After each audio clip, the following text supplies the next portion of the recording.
You're listening to the Journey Podcast. Can open dialogue improve our understanding of suicide prevention?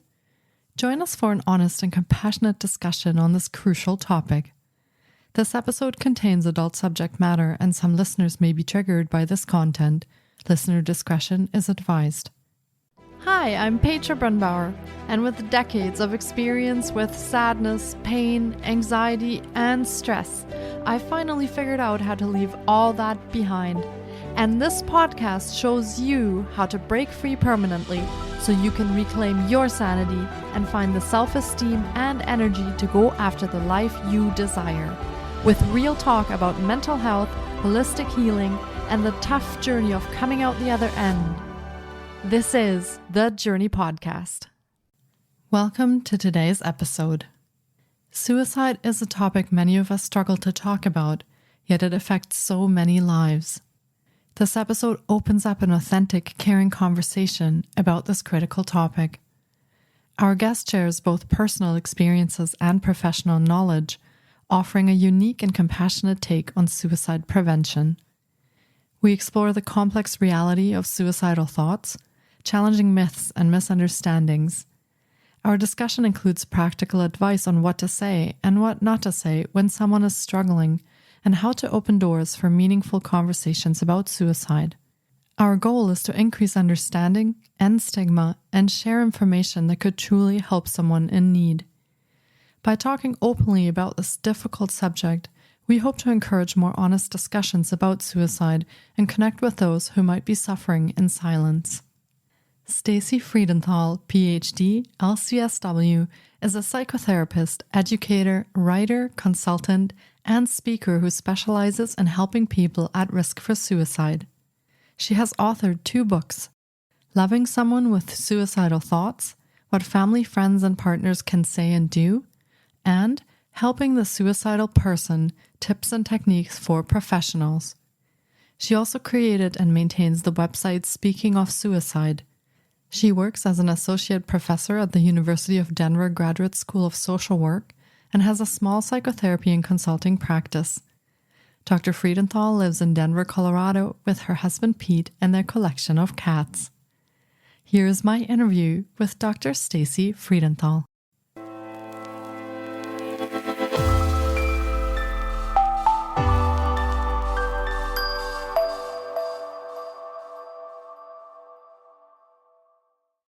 Hi, Stacey. It's so great to have you on the podcast today. And today's episode has been recorded in support of World Suicide Prevention Day. And I just wanted to thank you for joining me today to discuss such an important and really profound topic that I feel like once a year we talk about is way too little. But thank you for being here today to speak about that with me, and welcome to the podcast. Well, thank you, Petra, and thank you for having me. Yeah, it's my absolute privilege to host you today. And for starters, we will be talking about suicide prevention, suicide awareness today. And would you like to start us off with a little bit about yourself and your own story, and maybe a bit about what brought you to doing what you do today, and a little overview of what you do today? Sure. Well, I am what is formally called a suicidologist, which isn't really any kind of certification or professional label. It's just something people use for people who study suicide or specialize in helping people with suicidal thoughts. And I've been working I got my social work degree in 1998. So what is that? How many years is that? 26 years? Gosh, I can't do the math right now. And that's how long I've been in the field professionally. But even before that, like all the way back to my teen years, even before that, probably around age 12, I myself had suicidal thoughts when I was younger. And so I come at this topic from all possible directions, I think, because I had suicidal thoughts when I was younger. I attempted suicide in my 20s. I had a friend die by suicide when I was 15, at a time when there was like this cluster of suicides happening in Texas. It kind of spread to other places. It was in Plano, Texas. our son had suicidal thoughts, and he's okay with my sharing that. I mentioned it also in one of my books. And so I think, I think that's all the angles. Yeah, thank you for sharing that. And I'm always, I want to say surprised, but stunned by hearing the younger and younger ages that people start having suicidal thoughts at, because it really jars me that at such a young age, that's what happens. And is there something that you have, and you've addressed this now from both angles, an academic angle and also as your personal lived experience, is it really that we are just imagining that there is almost like a crisis around suicide now? Or is this becoming more prevalent in our society that even young people have suicidal thoughts? Oh, there's definitely been increases when you look at the statistics. I mean, the percentages of young people who have serious suicidal thoughts or who attempt suicide has gone up dramatically in both in recent decades and in recent years. And the suicide rate itself there's been some fluctuations along the way, but in general has increased among young people. I also think people talk about it more. I think that's good. And also I worry about it. Like, I think it's good that it's being destigmatized so that somebody who has suicidal thoughts can tell somebody else and ask for help and not feel judged or blame themselves to the same degree as maybe 20, 30 years ago. But I also worry about the pervasiveness of talk about suicide on social media. I've been on Twitter. I've been on Twitter the last, I don't know, maybe 5 or 6 years. And I've watched as people share their suicidal crises on Twitter very graphically, like with photos of themselves in the emergency room or in a psych hospital, or photos of wounds that they've inflicted on themselves and then died. Like, I've watched with several people who were very high profile on Twitter, not necessarily celebrities in real life, but had a big following on Twitter. And then they died, and it's devastating. Like, it's just so sad. Like, you feel like you know this person because you've witnessed their journey. And so I worry about that. I worry about the effect that has on people, because, like, I was talking with somebody who I know from Twitter, and she was telling me all the people she knows from Twitter who have died by suicide. And it was like 8. And most people go their whole lives without knowing 8 people who die by suicide, let alone 8 in the last few years. And I realize they're not as close when they're on Twitter, but still it's something I worry about. I'm thinking about writing about it for my website, that, that we need to be mindful of, that there's good in talking openly about suicide and suicidal thoughts and mental health challenges more broadly, but that there may also be consequences that we aren't yet quite aware of. Yeah. Actually, now that you mention that, I also do know some people on Facebook that also then ended up dying by suicide. It was very jarring. And we all experienced, I think, in those groups, grief together over that, even though I didn't know that person personally. I had actually never met her in person, but still we went through the grieving process because that was a very public thing that happened, and everyone in the group knew about it and followed it along. And actually, I think there was a last post, sort of like a suicide note almost, left the evening before that happened. And so in a very palpable way that affected everyone that had been following along. So is there a disconnect then between when people go through these experiences really publicly and they post about it and they talk about their experiences, but then they end up dying by suicide a short while later or a long time later, even though there was maybe even this call for help? Is there a disconnect between that being so public, but there's still not being any help forthcoming? There is a disconnect, and sometimes there's a lot of help forthcoming and the person still dies by suicide. And I think that's really hard to wrap our minds around, because on the one hand, there's this message of if you're suicidal, ask for help. And the implication is if you're suicidal, ask for help and then you'll get better. Or if someone comes to you and tells you that they have suicidal thoughts, listen to them, help them get help, and they'll get better. That's the implication. But sometimes they don't. And it's so heartbreaking and tragic that even when people do everything that they can to help someone, the person still might die by suicide. And I don't want to be like Debbie Downer on this and, be all depressing. I definitely don't want to encourage a nihilistic view. It's not true that if someone's made up their mind to die by suicide, there's nothing you can do to stop them. We know from research that is not true. There are things that can stop the process, but it is true that sometimes the process continues, so I don't want to encourage a nihilistic, like, oh, if someone wants to die, there's nothing you can do, so don't even try approach, because that is not true. But I also don't want to go to the opposite extreme and say every suicide is preventable. And if somebody died by suicide, then that means, there was a massive failure, because that's not always true. And that's really hard for people who have lost a loved one to suicide. They often get asked, like, they had someone they love die, and they tell someone and they say, oh, did you notice any signs? And like the implication is, how come you didn't stop this? So do you see what I'm saying? It's like, it's nuanced. It's, there's a lot we can do. Often it helps, but it doesn't always help. And that is heartbreaking. One of the, I was talking about people on Twitter who have been public with their trials and challenges. One of the people was a young woman in the UK who attempted suicide. And it was very public because she had jumped off a bridge. She was extremely injured. She recovered. I think it took her like 2 years to recover physically.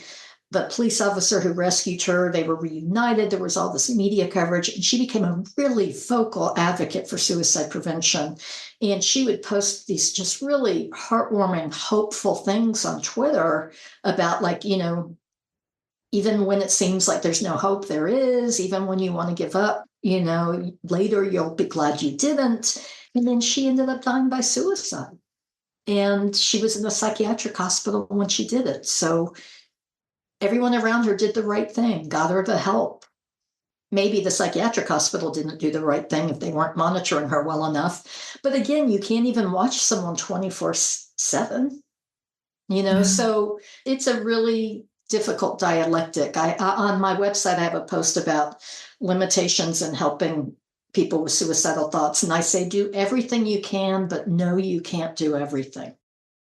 Yeah, I think that's helpful. Also, like you mentioned before, when we were chatting before the recording, that this could be quite supportive actually also for people who have lost a loved one to suicide and later feel some guilt, shame, some blame around why didn't you save this person, and to understand that that's not always possible. I feel like that could also give them some peace or some healing in that situation where there might be a lot of that going on of saying, well, why couldn't I, or why didn't I? What's wrong with me that I couldn't help? So in that sense, although that can be jarring when we talk about that, I think for the loved ones and the people who live after if someone dies by suicide, that can be something to understand that it's not always possible. So I appreciate you bringing that up and talking about that, because it is a question I think that people who have lost someone to suicide ask themselves a lot. And I've lost friends to suicide as well. And I did ask myself those questions also. I'm wondering, well, why didn't I notice that? Why didn't I see this coming? Was I just not paying attention? Was I not there enough for them? Did I not look at, how they were saying things? And you can go on and on for weeks and years asking yourself those questions. So that's a very interesting thing. So if we can't help everyone, but we can make a difference, and you said there are things we can do to stop the process if someone does have suicidal thoughts.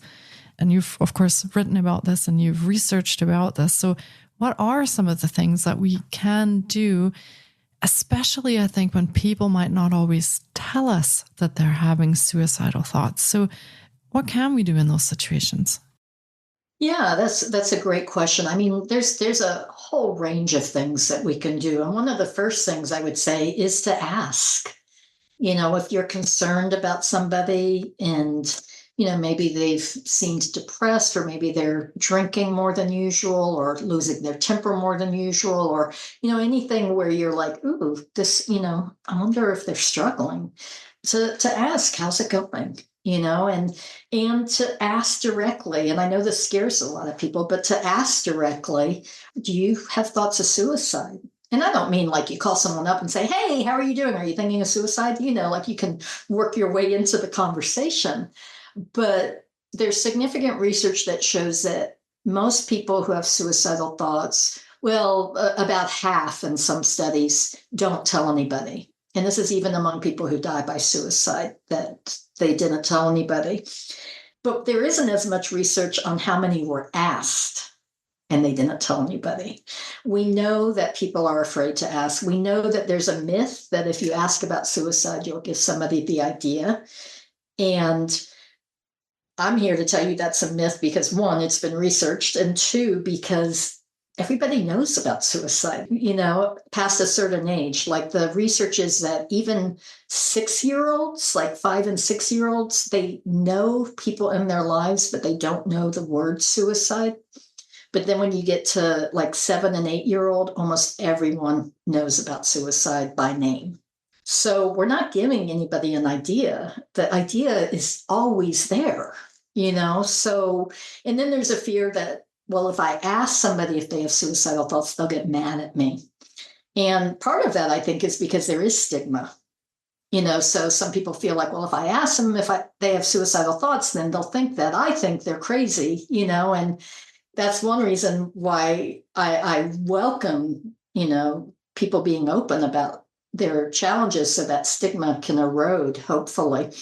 But the other piece of that is if they do get mad. I mean, I've only had one person in all my years of asking openly. I've only had one person get mad at me. And it wasn't a client, it was a different context. But if they do get mad, that's okay. You can talk about it. You can work through it. You can tell them why you're concerned. You can, and there's still a connection. If they get mad at you for asking, there's still room for connection. But if you don't ask and they don't get mad at you, there's no room to connect around it, around their suicidal thoughts, if it's unspeakable. Yeah, that's true. And what about people who are afraid to ask because they're afraid that the answer might be yes, and then they won't know what to do with that? So in your experience, have you found that some people just prefer not to ask because that to them is a really scary thing? Totally. Even, Petra, even among mental health professionals. I wrote a piece about that for the New York Times it was after Meghan Markle disclosed to Oprah in an interview that she had been suicidal. And they asked me to write a piece about, how unusual is it that someone's open about their suicidality? And do people, what is the information around disclosure and around asking? And I started it by saying a lot of therapists are scared to ask about suicidal thoughts. And it got such pushback on Twitter. That's kind of how I got active in Twitter, was I was being maligned. So I went on and I'm like, hey, hello, there's research on this. And they were like, no therapist is afraid. If they are, they shouldn't be a therapist. And that's stupid. And then there were two people in particular, a psychologist and a psychiatrist, who were especially vehement that I didn't know what I was talking about, that nobody would ever hesitate to ask about suicidal thoughts in a client. And then they each told a professional anecdote that revealed that they had avoided asking about suicidal thoughts. Like one, instead of saying, do you have suicidal thoughts? He said, do you ever, what did he say? Like, do you ever wish that you could end it all? Or do you ever wish that you were dead? And even saying like, do you ever wish you were dead? That's a good start. But, oh, no, I think he said, do you ever have thoughts of hurting yourself? And that's a whole different construct. Some people hurt themselves to feel better, to avoid acting on suicidal thoughts. And so he was using a euphemism. That's what it was. And then the other one, he gave an example of somebody in the emergency room who had been sent there because he had suicidal thoughts. And he talked about how he didn't ask, it was a teenager, and he didn't ask the teenager if he had suicidal thoughts because he didn't want to upset him. And I'm like, hello, this is what I'm saying. That there are even therapists who hesitate to ask if someone has suicidal thoughts. And in my trainings, I often ask people what they're afraid of and what stops them from asking. And the number one answer is what you brought up, which is, what if they say yes? Yeah. What if it's the end of the appointment? What if we don't have enough time to work on it? What if, there's nothing I can do? And so that's where it's important, to really just tell people what the options are. Like here in the United States, we have a line, it's 988. It used to be the Suicide Prevention Lifeline, and now it was converted to be like the 911 number, which I know is different in Europe, but here in the US, 911 is for emergencies, and they made 988 for mental health emergencies. So that if you're ever in doubt about what to do, it's 24/7. You can call 988 and say, hey, my friend just told me they're having suicidal thoughts. What do I do? But the other thing that people can do if someone discloses that they have suicidal thoughts, the very first thing I would say before calling for help is to listen.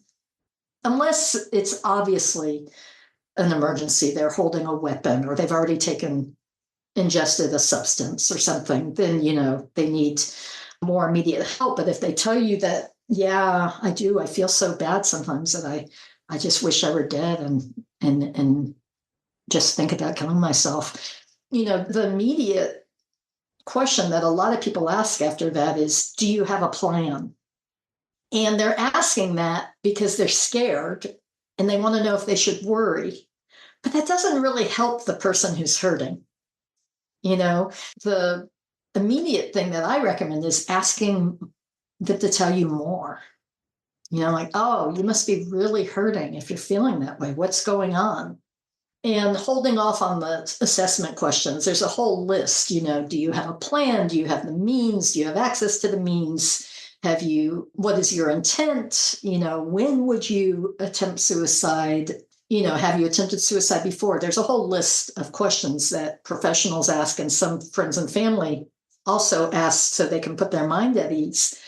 But first, I would say try to hear the person's story and just ask them what's going on. What's happened that's made you want to die? Yeah, that's a really great insight because, of course, your alarm bells are going off if somebody tells you they're having suicidal thoughts. So you could be kind of putting the horse before the cart by starting to fire questions at them. And if they don't feel heard or seen at that point, they may not actually tell you anything else. So good idea to open up that space and find out, well, what's happening? Why are you feeling that way? And what has happened? So, yeah. Now, is it very common that loved ones kind of scare people into not wanting to confide any further by, firing questions at them or kind of ending that conversation that has maybe opened up? Do we need more training? Do we need more education around this to be able to hold that space? I would think that's a really scary thing for, if you're talking to your son or daughter or best friend or spouse and they do tell you, yes, I'm having suicidal thoughts. Actually, I've had them for a while. For you to be able to take that step back and find that space so you can hold that for them, I would imagine that to be very difficult. So is that something we can learn, or is that something we can educate ourselves over? What would you recommend for that? Absolutely. Absolutely. And in fact, I have a whole book on it called Loving Someone with Suicidal Thoughts, What Family, Friends, and Partners Can Say and Do. And I talk in that book about the concept of brave listening. And I define brave listening as asking the questions whose answers you fear and listening, really listening to what's hard to hear. And I'll add to that, listening to what's hard to hear without immediately trying to make the person feel better or tell them they're wrong or, say something like, how could you think that? And I have on my website, which I don't think I've really mentioned, speakingofsuicide.com. And on my website, I have a post, and it's something like 10 reasons adolescents don't tell their parents they have suicidal thoughts. And the comments that teens have left on that post are heartbreaking. Like, I told my mother and she said I was faking it for attention, or I told my dad I have suicidal thoughts and he said, well, why don't you do it? And I mean, just horrible responses, even to the point where somebody has commented that their parent hit them when they told them they had suicidal thoughts. Less extreme responses that can shut the person down are, how could you think of doing that to me? I love you so much. How could you think of hurting me like that? Which that's a legitimate feeling. I don't want to be judgy about the, people's emotions and the responses they have. But sometimes it's better to not immediately share our feelings, so that we can help the person feel safe to talk to us. Another thing is if somebody's religious and they immediately say, how could you think of suicide? That's a sin. Well, the person probably isn't going to disclose very much to you after that. I mean, maybe they will. Maybe they'll say, I know, I feel so awful, but they also might think, oh, this person can't handle it. And that's the other thing is if somebody reacts, which is another post I have on my website, which is 10 things not to say to somebody who has suicidal thoughts. And then I got a lot of requests for what do you say? And I posted 10 things to say, although recently I read over and I'm like, oh, I need to update that. But, the things that you can say that can shut somebody down are in that, 10 things not to say, like you have so much to live for. Well, that may be true and you may truly believe that. But obviously, the person who has suicidal thoughts at this moment isn't in touch with that. And the other thing is often people will try to help the person problem solve, which, has its time and place. It's great in many contexts. But, and you said earlier before we started recording that you have a lot of people with chronic illness who listen to this podcast. And so they've probably experienced this too, that they share a problem they have and the other person's like, well, have you tried yoga? Have you tried supplements? Have you tried, X? Have you tried Y? Have you tried Z? And it's like, yeah, actually the person has thought of all those things, and I get it because the person who's listening doesn't want to feel helpless. They want to be able to help. And I get that. And sometimes it's necessary to kind of like step back and just really hear what the person is saying. And then once you know their story, there may be, there are different openings like, well, can I help you to get help? Can I help you to connect to someone? How can I help you? There's different openings, but the very first thing should just be really helping the person to feel like they can talk to you about it. Yeah. And I'm almost feeling like suicide is not singular on that list of just being able to express yourself and talk about something without feeling judged or not heard or not seen. So yeah, absolutely. As difficult as that might be in the moment for the person who has to provide the listening now while they're worrying in the back of their minds, it's a really important part of keeping that conversation going. And that trust, I suppose, also for that other person to confide in you with what they're feeling and thinking.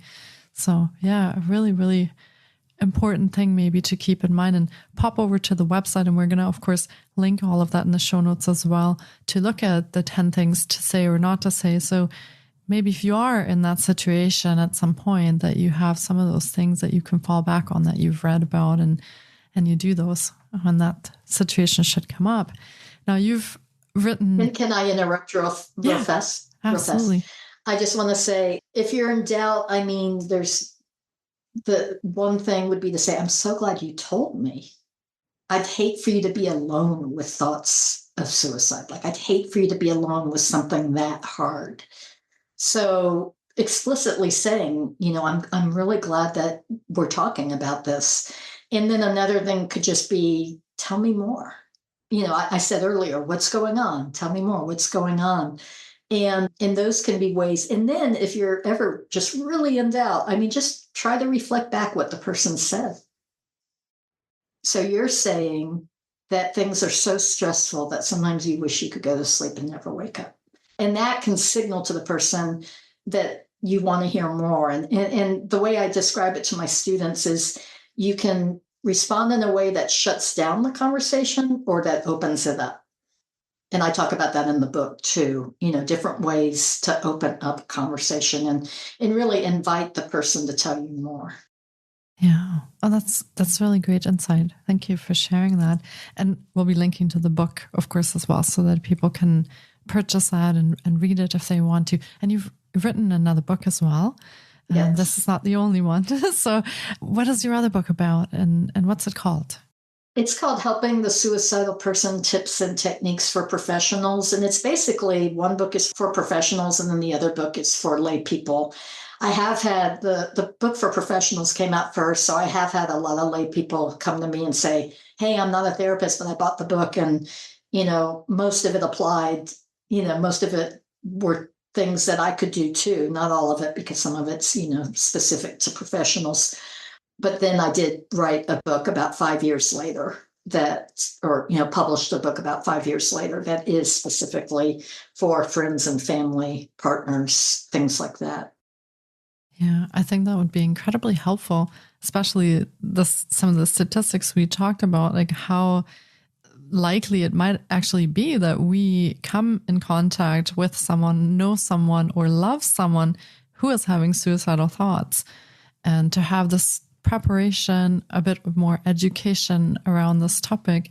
So in case you do come in contact with that you are not completely taken by shock and you can hold that conversation open. So does that feel like a huge responsibility? I mean, if I were to speak to you as maybe your younger self and you were to express that to myself, and I was thinking in the back of my mind, oh, I have to keep this conversation going, or this person might actually go out and do something to themselves. How do we deal with some of these feelings that we might be having at that time to really want to help that person? But at the same time, we're maybe not professionals, we're maybe not a therapist, not educated on that. So how do we maybe stay in the moment and deal with those feelings? Do you have any recommendations on that? Yeah. A few different things come to mind. One is just, again, that first you're having a conversation, unless, like, if the person has just taken pills or something, then by all means, please get the medical help. But to first, treat it as a conversation and to try to ask yourself, is what I want to say to help me or to help them? Because like you might want to say, like, promise me you won't do anything. Or I can't talk about this, it's too hard, and those are all human responses, but they may not help connect the person to larger help. Because that's really, you are not a therapist, but you can help the person just in conversation and to link them to other things and places and people that can help them. So, there's books that might be helpful. There's websites that might be helpful. There's community mental health centers, there's the crisis hotline, there's all sorts of things that you can eventually speak with them about. But I feel like I'm not answering your question well, because I think it goes back to that, what I was saying earlier about, know that you do everything you can to help, but you can't do everything, because that's a lot of pressure to put on yourself that, oh my gosh, if I don't say the exact right thing, this person's going to die. I will say, Petra, that we know from the statistics of people who seriously consider suicide in any given year compared to those who die by suicide, that more than 99% of people who have suicidal thoughts do not go on to die by suicide. So that can be something you can tell yourself to reassure yourself that, like, having suicidal thoughts in itself doesn't mean that this person is going to try to kill themselves, in the next hour. Like, many, many people have suicidal thoughts. And sometimes it's a response just to pain. And we're wired as human beings to try to avoid pain. And if you're in a lot of pain, your mind starts thinking, how do I get out of this pain? So maybe trying to kind of like talk yourself down that this doesn't mean that if I don't say the exact right thing, that this person's going to go out and die by suicide. Right now, I just want to be present and do what I can. And do you find in your research that these kind of interactions make a difference? And if a person was having suicidal thoughts and they find this open conversation with someone, does that help change their trajectory? Does it help change their decision-making in the future? Does that make a difference? It can. It can. Again, I can't say it always does. First of all, we don't have the research to show that. But second of all, I don't want anyone listening to this to think, well, but my loved one died, so I must have failed, you know? Mm. So, but it definitely, sometimes just the very act of being able to unburden oneself with this highly stigmatized secret, the very act of being able to tell somebody and to not be judged can give them hope, can give somebody hope to where they're thinking, oh, well, maybe I can, talk with people about this, or maybe I can go to a therapist.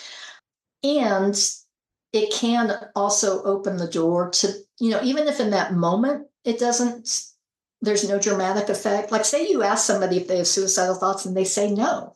And you might think, well, I think something's going on and they're holding back from me.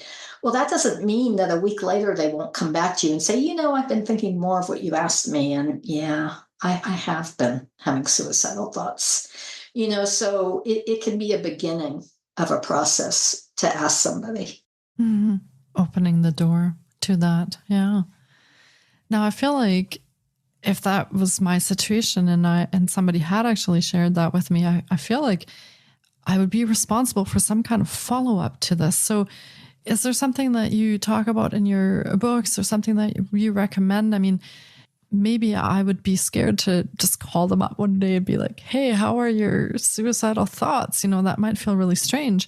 But is there something that we could do to follow up on that or to check in on them, just to make sure that they're doing all right without being too solution oriented and trying to, kind of pummel them with things that they should be doing? Or have you done this? Have you done this yesterday? Have you done this week to get better? How should we follow up on a conversation like that?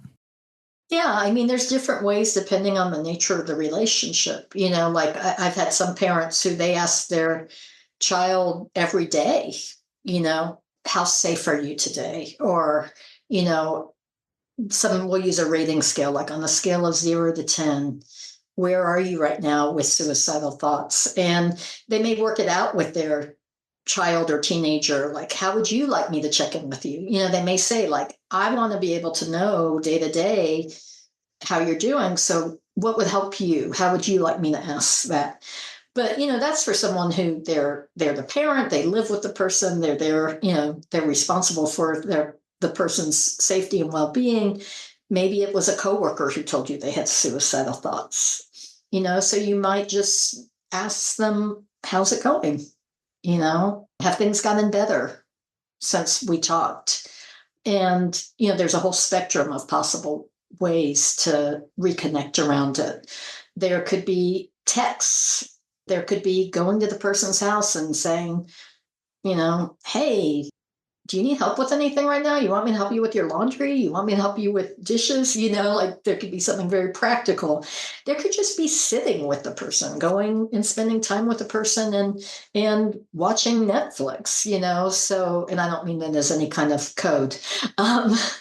But, so there's all sorts of ways to be present with somebody and to keep the door open to conversation. But I do recommend, if someone shares that they have suicidal thoughts, checking back in with them and directly asking you could work your way into it with, how are things going? Are they better? And then, are you still having thoughts that we were talking about the other day of killing yourself? Yeah, to actually directly ask as is important to find that out. Yeah, amazing. And you might want to say, if you don't want to talk about it, that's okay. Yeah. Like if I'm asking a question you don't want to answer, that's okay. I mean, I'd like to know, but, respecting, now I'm just thinking like in terms of trauma-informed care, that we want people to be in control of what they say and share. And you might goof. You might say something that you wish you had said better. So you can say that, like, oh, I was just telling you ways to fix it. And I wasn't really let's back up. I want to listen without immediately jumping to solutions. Mm-hmm. Yeah, it does an honesty to that and an authenticity, I think, and if we can say those things. So yeah, absolutely. Now, outside of of opening the door to a conversation or a process that might follow, what are some of the things that we can be doing to become more aware of suicide or to help spread the awareness without stigmatizing people who need or want to talk about that? What are some of the things that we can do in our daily lives as just regular people, possibly not professionals that work in the mental health field? What are some of the things that we can do to help support this cause? Well, I get this question a lot from parents, and I think this applies to everybody, that one of the best things you can do is model. Like model by talking about your own vulnerability, or, like, like if you have problems with anxiety, sharing that with people close to you, or if you have problems with depression, sharing that so that it becomes more permissible in general. I don't know, you're in France, so I don't know if you're familiar with this, but there was a congresswoman about a week ago in the United States who issued a press release saying, I've been under treatment for depression, and I think that's, when people do that, I think it's a great step towards other people feeling like they can share that they have depression. Yeah, actually, I did not hear that. And I think that is extremely brave and courageous to share that, and helpful to so many other people who will look at that and go, well, if she can talk about that, it's okay for me to talk about that too. So having that support more publicly, I think, is fantastic. And wow, good on her for sharing that. So, and I'm looking up her name just so that. Yes, absolutely. Then our listeners can maybe look at that too if they don't live in the US or Canada, maybe where they may have heard that. Her name is Yadira Caraveo. I don't know if I'm pronouncing the name right. She's a congresswoman from Colorado, actually, where I am. Oh, there you go. She's in the headline on this NBC article is Colorado Congresswoman says she sought medical treatment for depression in hopes to destigmatize mental illness. Yeah. And so, like, for a parent to be able to say to their child, like, and I don't mean that you should burden your child and expect your child to be your therapist. I mean, there's the parent and the child. You don't want to parentify them. But to be able to say, like, yeah, I felt really scared. It made me really anxious. And I started having thoughts about, like, what are the worst things that could happen. And, just to be able to show that it's okay to talk about it. And the other thing I think would be important is to not in everyday conversation say some of the very harmful, stereotypical, judgmental statements about suicide. You'll hear people say suicide is cowardly or suicide is selfish, things like that. I think you should always assume that who you're talking to could possibly have suicidal thoughts. And how would it feel to them to hear you say that?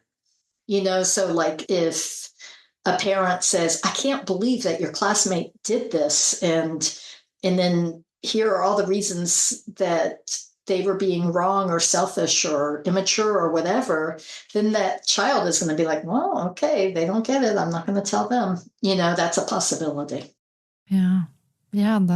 That kind of mindful sharing, I think, extends also past suicide into a lot of the mental health challenges, depression, anxiety, a lot of the other things that are going on in the mental health field as well, where people, after hearing things like that, become very afraid to actually say anything about that. So yeah, that's a really great insight. Thank you for sharing that as well. You just never know who is reading, who's listening, who you're sharing that with, especially to a wider audience, and what their thoughts are. So yeah, absolutely. Now, as we wrap up the episode, how can people connect with you? And do you work with people on an individual basis, or do you offer any programs or services? Or how can our listeners get in touch with you if they feel like they might have some questions or they'd like to share something? How can they do that?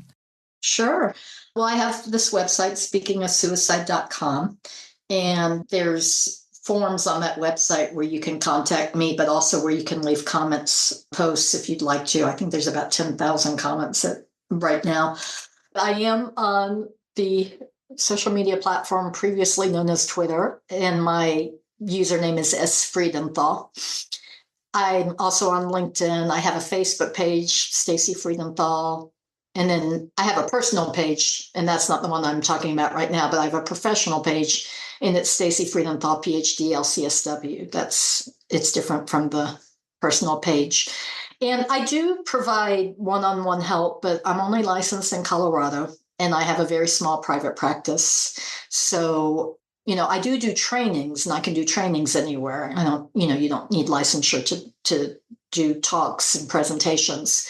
But in terms of actual psychotherapy, that would only be Colorado. I do also provide consultation with family members in different places. That's not limited to Colorado. I'm getting a little in the weeds, so. And we will link to all of those services that you offer, the links that you mentioned. We'll make sure we put all of that into the show notes for you. And your books, we will link to those as well. I think those are very, very helpful resources for our listeners, whether the professionals or they are family members or friends that just want to know maybe a little bit more, educate themselves around this topic. We'll make sure that we link to the books as well. And Stacey, thank you so much for being here today, spending this time with me to talk about suicide. And I feel like in this past 45 minutes, half hour, we actually have talked about this quite openly and frankly, and without stigmatizing what we've been talking about. So thank you for providing this openness to this conversation, this honesty, the authenticity, and all your wisdom and knowledge around this topic. And of course, your personal experiences on this as well. I truly appreciate it. Thank you so much. Thank you. And I'm going to say this as an accountability measure. I'm working on a memoir about my own experiences with suicidal thoughts and having attempted suicide, and then, then making this kind of my life's work. So I hope to have that done before 2030. I don't know, maybe 2029, but it's very slow going, but I am working on that. So just putting that out there so that maybe people will say, how's it going with the memoir? And that will prod me. So. We'll have to have you back on the podcast to actually talk about the memoir. So we'll set a date for that, and I will call you up so that we can speak about that. And I'll make sure it's between 2029 and 2030. so that we can. I'd love if it was before then, but hey, I'll take what I can get. Sounds amazing. Well, good luck with the memoir. I am sure that will be a fantastic resource, as are your other books. So all the best with that. Best wishes from us. And thank you for the listeners for tuning in today, and take really great care of yourself, Stacey. Thanks for being here today. Thank you, Petra. Thank you again for having me. Thank you so much for taking time out of your day to listen in. If you enjoy the Journey podcast, please support us by subscribing, sharing on social media, and leaving us a review. We appreciate you. And you can find more of The Journey on Facebook, Instagram, TikTok, and our website, thejourney.com. Sending you love and courage, and see you next time.